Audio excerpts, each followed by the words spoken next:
kusangana zvekare kwatiri kuita paCoolian TV channel yenyu one chivhitivhiti apo patinokupai maupdates nhau nezvinhu zvakasiyana-siyana zvinenge zvichiitika. Right, paita nyaya panapa yaComrade Nyokayemabhunu. Nyokayemabhunu was supposed kunge akalenda kuZimbabwe nezuro because nyaya dzanga dziri kutofambirwa nyaya dzekuti mapepa anga aswera ari kuitika. So nyaya dziri panapa ndidze kudai so nemasources akasiyana-siyana andiri kuona pari kubuda nyaya pari kunzi that guy anogona kuzotanga kubudikira kana kuti vanhu munogona kutanga kuzomuona after 7 days because of my reasons akasiyana-siyana anga ari kungotaurwa ipapapa. It's something that is actually coming from my sources because havasi kuda kuti paanosvika zvozikanwa nemhuri yeZimbabwe mese imimi kuti Nyokayemabhunu alenda. No, achazongoriliswa zvimwe zvazvo zveskillful.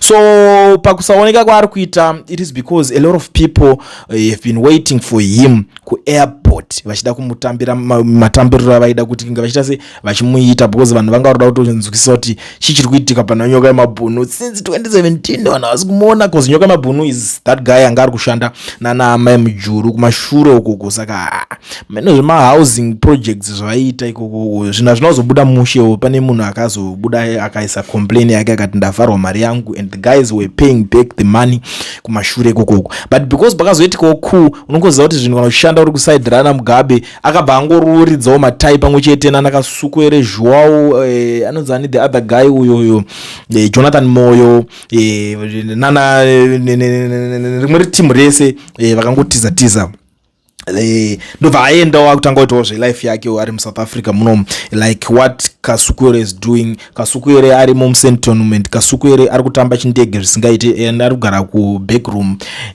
pamba pemukwasha ndopanogara. Jonathan Moyo ari muKenya umu. Jonathan Moyo ari kugara muCaben actually because he was promised the house actually paaigadzira Cab 3 but hazvina kuzobuda saka achiri ngoripo pangogarawo pamba pemukwasha. ndo zvinenge zviripo zvikuitika muna Jonathan Moyo achingofamba nekamudhudhu kake. Maprofessors ameno vanongoita zvimwe zvingori strange. Shena anongogara nayo maybe ndo professor wacho wokusadzidza not shena yekusageza ingochenerwa ganda or maybe kutsvaga sympathy or I don't know. Joao I heard last time achingonzwa ameno mapraz akangopinda imomo akungoshanda ari kuBotswana uko. Ndo pendakapedzera ngonzwa nezva Joao. I don't know maybe ari kuita ikoko pamwe ari kurima cabbage and stuff. So Nyokayemabhunu ndo paanga akapindawo achiitawo kadhiri kake kaito. I don't know, a lot of guys were like but I think it's not necessary kuti ndimention haso raitwa na Nyokayemabhunu because you never know, pamwe munhu anoda kuzodzokera kudhata haso ende munozotanga kuda kutsvaga pekumubatira munhu which is not right. So I'm not going to mention haso raNyokayemabhunu, but Nyokayemabhunu akazodzoka active pakuita activism zvezve vakuita zveactivist vachipusha gore regudo guru. Pakupusha gore regudo guru so vanhu vakatanga vachinzwa vakati Kid Maruru, who is Kid Maruru? Kid Maruru and stuff, and people were like this guy ameno ari kubudikira nekupe kusvika azongoti right ndodzi Kid Maruru kana kuti Nyokayemabhunu. Ndo pakanotangira chinhu chese ipapo manje and boom, people that didn't know kuti munhu wavari kutaura nezvake is Wellington Masiwa. Paakazotanga kusati mavideos vakati finish ndiye that guy uya and auya zvine power ndiye ari kumupa all this information because you know the moment paunongotanga kungotaura against those guys vari kunika unonga kupuwa system information nevanhu vari musystem nevanhu vari padhuze nevanhu ivavo nevanhu vakaitirwa zvakasiyana-siyana nevanhu ivavo. So vakashaya zvekumuita Nyokayemabhunu because unongochingoti that guy is in SA but nekuzoanalyze nekufambira kuti munhu akaenda 2017 muSouth Africa work permit anoiwana kupi. Ndo chavakatanga kuanalyze vakatanga kumaster ichocho vakati haikona hazviite akaita skill rip asi akarora muSouth Africa namen. Ndo vatanga kugadzira nyaya dzavo pakagadzirwa docket rakabva raendeswa kuInterpol pachinzi mukomana ari kuda kuita se arohwe extradition but pakunombata unongo chizoda kugara pabere unongosingazivi address pamba pari kugara because iye haso rake anga atomboitaka kuti tsveta pasaidiwo atoona kuti nyaya dzacho dzaakufambirwa dzakanyanya. Ndo pakarohwerwa skillful unongoziva kuti mukufamba murevolution mbune zvakawanda zvinongoitika. Mukomana toda kuti zvizodai vapromisana ndobva apositionwa pane imwe position. Ndo kubatwa kwakazoitwa Nyokayemabhunu and handisida kutaura kuti anga ari kufambira chii panyaya yacho because vazhinji pavakanzwa nyaya yacho vane matauriro avakazoita asiri iwo chaiwo maanalyzire nemanzwisisiro avakaita which was not right. Nyokayemabhunu regati fast forward nyaya yacho 13 was it around 13-18 somewhere there April but I'm sure it's 13 April ndo pakabatwa vakagara muremand beto yanga kakura hama dzangu pakarwiwa zvakasiyana siyana makotsi pakachinjana malawyer nemalawyer. Do you know that lawyer angari his first lawyer is that guy ari kumirira anonzi Ndoda Chuma uyo ndiye lawyer rekutanga rakamirira Nyokayemabhunu irorere, but because of because ndingomirira mahara chinchi vanhu havana kumunzwisisa vakati Mr. Chris pakesi ya Chris akazongo withdraw ega pakesi akati it's okay guys itai mwakwanisa ngoita ngavangoita because Chris aitawo zvinhu zvekuita sekungobatsira willingly zvongoti okay ndiri kungoita willingly because yati Nyokayemabhunu times ari munhu kuti vaenda vese kuchurch same church wochinchi munhu unongoziva kuti ndiye ningi uya andozvona muzongosangana kuti tatoo kuchando ndiri kunzwa kuti nyaya ningi iri kunetsa ndinhingi, so unongosina pressure nemari, but mari iyo yandochaja lawyer racho rairange zvekuma around 20 something thousand per case per session. I mean machaji rando malawyers 20 something thousand per session ndo mari yairohwa nelawyer racho. Zvinhu hazvinozonge zvakabatanawo because pakazenge pakupinda mafights aya akazotanga kunzi ana Saru waka vari kudya mari ana vari kuita sei.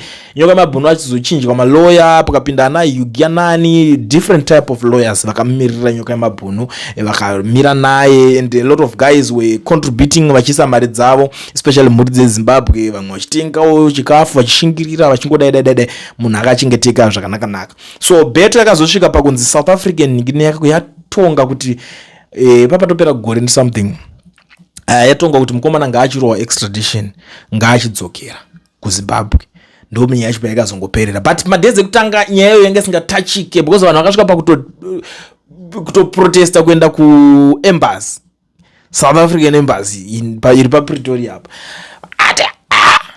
muda kuita sei munhu. Saka nyaya yacho yakadhilea kusvika vanhu vapera chido nemoyo, vanhu vasvika pakutokangana. Do you know kuti pagore unotorora mukadzi ukatozvara mwana ukatosvika pakukangana kuti chii chakaitika kumashure ikoko.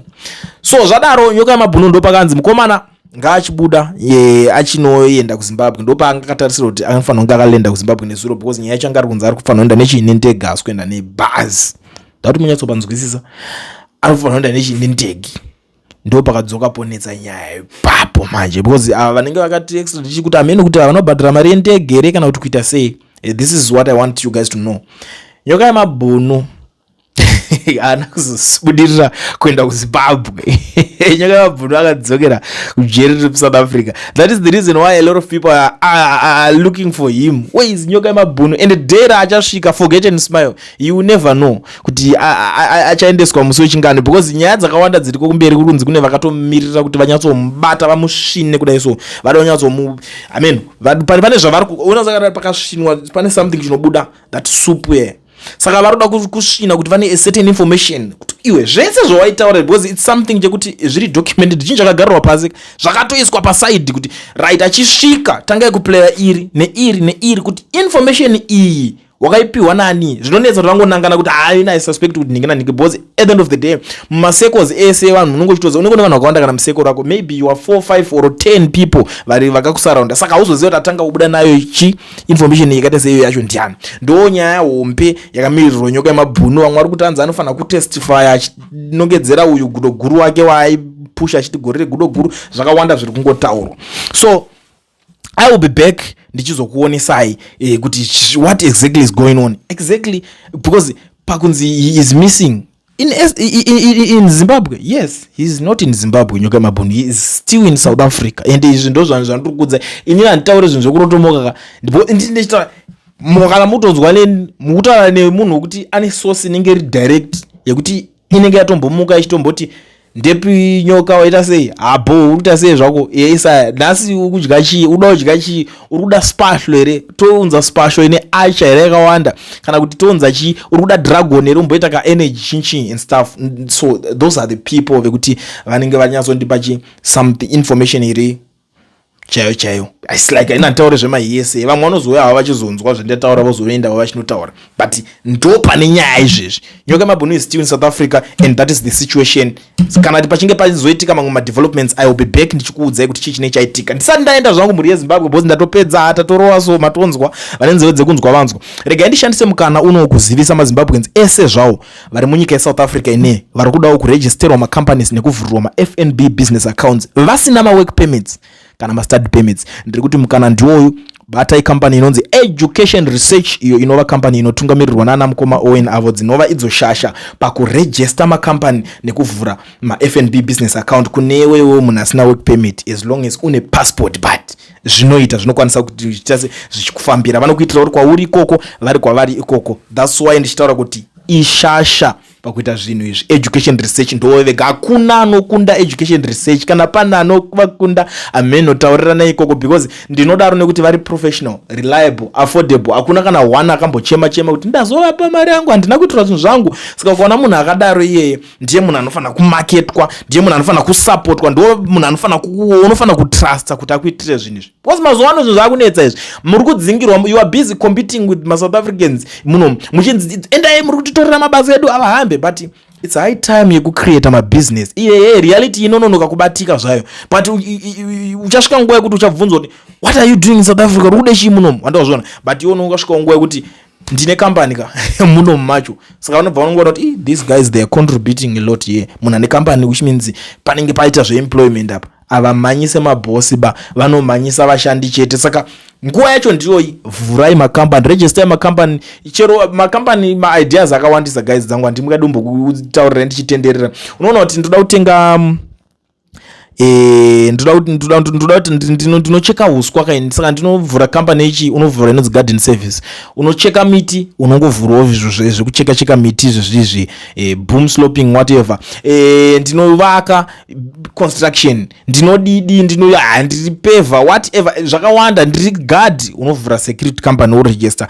Don't worry kuzoti ndichazowana kupi matenda machi zvinhu zvinoyoka kune munhu ari ready. Do you know kuti mukana hobo unopotswa nayo, because hausi kutambira kunoona nemacompany. Saka uri kungotambira kunoona kutsvaga mabasa. Zvamuchazoitawo neinformation iyoyo mavanhu vakuru, handi muchazozoti muchazoita sei. But chokwadi ndo chandagara ndakuudzai. Register macompany, torai nhamba dzeeducation research, rowa screenshot, poza kana usati wapedza kuona nhamba idzi, uitirwe zvinhu izvi. Register company, you thank me later. Ndozviziva.